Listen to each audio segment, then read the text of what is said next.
Hey guys, so I don't usually make hardcore rant videos, but this one, oh this one, it needs to be made. Today I will be talking about my experience with UPS, in particular UPS Canada. Now just a quick heads up, this experience is ongoing. Yes, I am still dealing with all this as we speak. So let's go back to the beginning. My friend from Italy was going to be sending me a package and she decided to use express shipping through UPS to send it. She sends me an email once she sent it off and I'm like, okay, cool. So then I get this bill in the mail from UPS and it's for $14.17 regarding my package. And I'm like, hey, it's probably for import fees and taxes. I'll just pay it via credit card over the phone. So I give UPS a phone call to pay this bill over the phone, and it was then that they told me that they tried to deliver my package to my door, which is complete and utter lies. My parents are home like 24/7, so if there was any sort of delivery to the door from me, they would have accepted it for me. So no, you guys did not try to deliver it to my house. That is a complete lie. But anyways, the representative who I was speaking to was like, yes, we tried to deliver your package, but there was no reply, so we sent it back. Then she went on to tell me how they didn't have a phone number to contact me. Basically, whoever had printed the label when the package was sent out, they put down 1111 for the last 4 digits of my phone number, which is completely incorrect. And I know for a fact that my friend had my phone number because I gave her my phone number, so she had it. And I know for a fact she would have given the phone number to the UPS person, so that kind of confused me. Lastly, I was told that because UPS Canada tried as hard as they could and tried everything to get a hold of me, and when they contacted UPS Italy had no other contact information for me. UPS Canada was apparently then authorized to follow their abandonment procedure for my package. So my package is now abandoned. So at this point, I'm just sitting there listening to the conversation on the phone. This is my very first time that I've ever encountered a problem like this when it comes to receiving a package. And I'm just like, okay, well, my package is abandoned, so what the hell does that mean? The representative on the phone then told me that if I didn't get in contact with the shipper of the package and I didn't get them to process a retrieval request for the package before July 20th, my package would be considered abandoned, nothing could be done, and they would destroy my package. So at this point, I'm right pissed off. Like, right pissed off. I've never encountered any sort of problem like this before, and I go ahead and I ask the representative, okay, well, the shipper. So who is it that I need to get a hold of, or who is it that I need to get a hold of and tell them to contact you guys? And I was told that it was whoever the shipper of the package was, and I said, okay, well, would that be my friend, or would that be UPS Italy? And they constantly told me, no, your friend is the one that needs to get a hold of us. I proceeded to make it very well known that my friend lives in Italy and she doesn't speak fluent English, so getting her on a phone call might not be the best way to go about things. Is there any other way? And I was constantly told, no, there's no other way. So at this point, I'm getting even more pissed off. So it was at that point that I decided to end the phone conversation and get a hold of UPS Canada through email. I sent them an email. I wanted to see if there's anybody else who could help me with this situation because the phone conversation that I was just on was literally going nowhere. So I send off this email and honestly, I just wait. I wait for someone to reply to me. Meanwhile, my friend in Italy is doing all she can to fix the situation, which, like, bless her heart and bless her boyfriend's heart as well, because they've both been a huge help in trying to find a solution to this problem, and I can't thank them enough. So they're just like working their butts off in Italy trying to figure out like how to help with the situation. Meanwhile, I get an email back from UPS Canada. The email reply that I get basically states that because they contacted the shipper and the shipper gave them no additional information to contact me,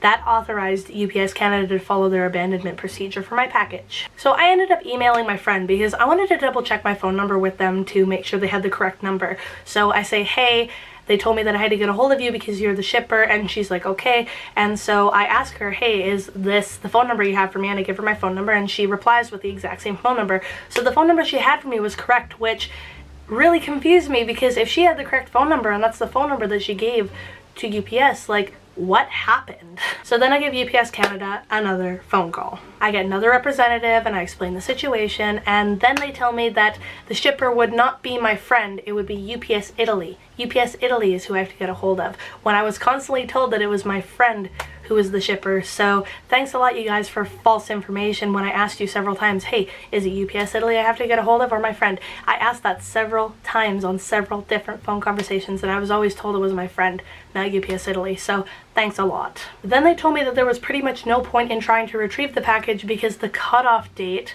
the expiry date for me to try to retrieve the package or get a retrieval request in from the shipper was June 21st. Now, hold on a second here. Remember what I said earlier in the video? Let's play it back. The representative on the phone then told me that if I didn't get in contact with the shipper of the package and I didn't get them to process a retrieval request for the package before July 20th, my package would be considered abandoned, nothing could be done, and they would destroy my package. I was told that I would have until July 20th to figure this out. And now I'm being told something completely different, so thanks a lot again. So while I'm on the phone with this new representative, I ask about the delivery attempt made to my house, which again is lies. I told her that there was no attempt made, nobody came to my door, nothing. She then says to me on the phone, and this honestly made my blood boil, packages are supposed to be tried for delivery at least 3 times. 3 times before anything else is done. 3 times, eh? Well, there wasn't even one attempt made, so what the f? I then get off the phone with this representative because honestly, I was gonna reach a breaking point. I didn't want to scream into the phone. I was so beyond mad at the fact that their policy, apparently according to this representative, states that they have to try 3 times for a package. They didn't even try once, even though they said they tried once. So I'm shook in the most annoyed, angry way possible. I ended up calling them again a few days later. Now, a quick side note here.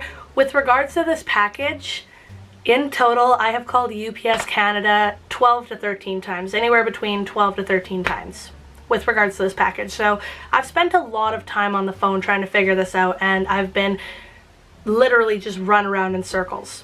So much fun, right? So yet again, I get a new representative who picks up the phone and I explain the situation. He's really nice about everything, and I ask him about my time limit when it comes to figuring out this retrieval request thing. He replies by saying, I don't see a time limit on this package, just make sure that you speak to your shipper to make a retrieval request as soon as you can. Now this is where I once again got semi-annoyed when I hung up the phone. At first I was told that I would have until July 20th to get in contact with my shipper so that they could process a retrieval request for my package. Then I was told that there was nothing that could be done because the cutoff date or the expiry date was actually June 21st, not July 20th. And now I'm being told that there is no time limit whatsoever. What the f? Now the latest time I phoned was this past Friday before I went to work.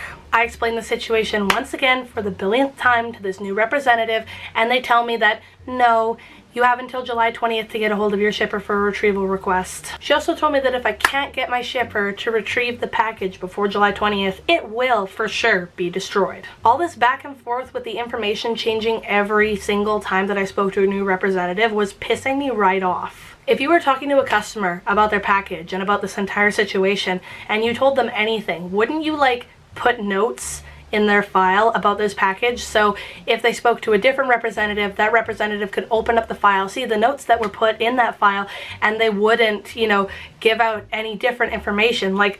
That's what... Anyways.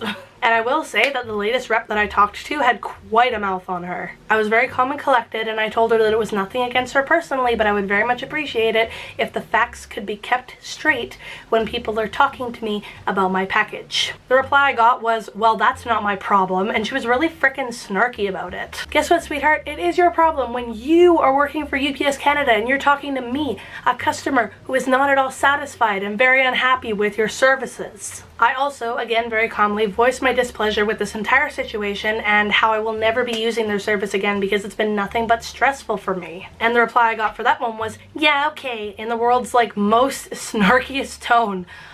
Oh my god. And another thing to bring to light in this entire situation. So my friend actually sent me a picture of the label that she put on the package with my information, so the sender's address, the return address, things like that. And there's 2 little boxes in there, and it said in case of delivery failure, and she ticked the box that said return to me at my expense. So the fact that they're overlooking that entire part of everything is just, it's baffling to me.